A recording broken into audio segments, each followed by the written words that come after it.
اسلام کے جس پہلو نے مجھے بطور خاص متاثر کیا ہے وہ اس کی انقلابی روح تھی۔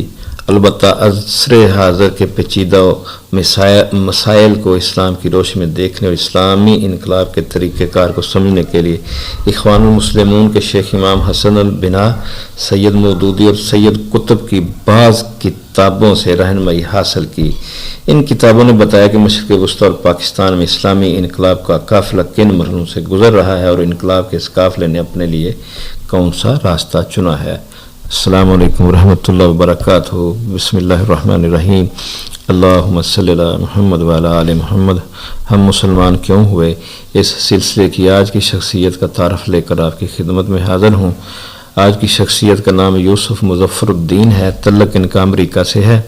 مختصر سا ان کا تعارف، پھر ان کی مختصر سی کہانی ان کی زبانی۔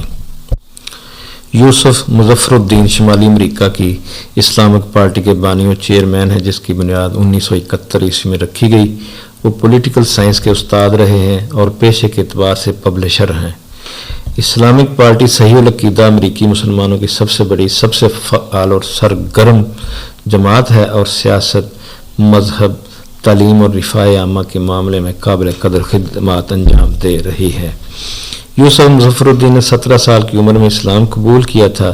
وہ شعلہ بیاں خطیب، پرجوش مبلغ اور انقلابی رہنما ہے۔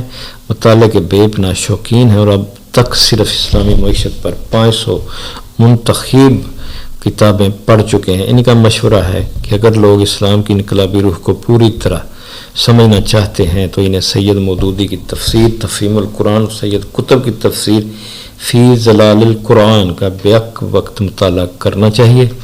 وہ اسلامی دنیا کا وسیع مطالعاتی دورہ بھی کر چکے ہیں۔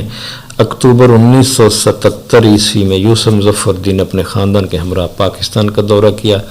مشہور ہفت روزہ زندگی لاہور کے رکن ادارہ ہارون رشید صاحب نے ان سے انٹرویو کیا۔ ذیل کی تحریر اسی انٹرویو سے ماخذ ہے۔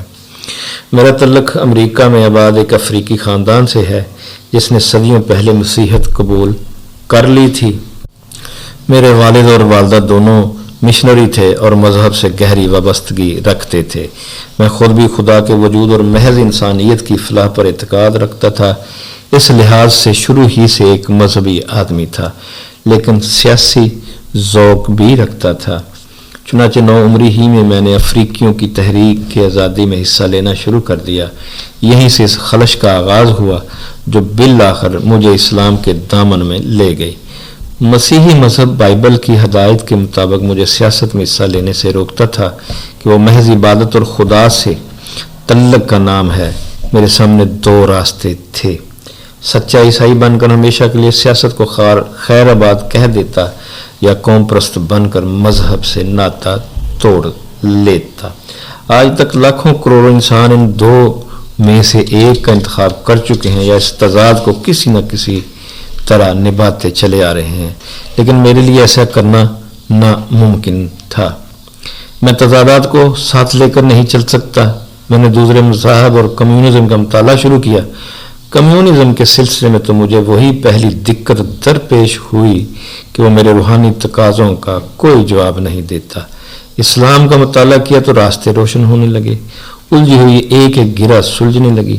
میں نے مسلمانوں کے ساتھ اپنے رابطے اور مطالعے سے معلوم کیا کہ اسلام مذہب نہیں بلکہ دین ہے، مکمل نظام زندگی۔ تب مجھے احساس ہوا کہ اب تک کی ساری زندگی میں نے تاریکی میں گزاری ہے۔ حقیقی راستہ تو وہ ہے جو اب نظر آیا ہے۔ اسلام کی صورت میں مجھے منزل کا سراغ مل گیا۔ ذہن میں پیدا ہونے والے سب سوالوں اور سب عقدے حل ہو گئے، سارے اندیشے اور وصف سے ختم ہو گئے۔ دین اسلام میری سیاسی اور انقلابی سرگرمیوں میں رکاوٹ نہیں ڈالتا تھا، انہیں اور مہمیز کرتا تھا۔ یہ 1961 کی بات ہے۔ میری عمر صرف 17 برس تھی جب میں نے شرح صدر کے ساتھ اسلام قبول کر لیا۔ اسلام کے جس پہلو نے مجھے بطور خاص متاثر کیا ہے وہ اس کی انقلابی روح تھی۔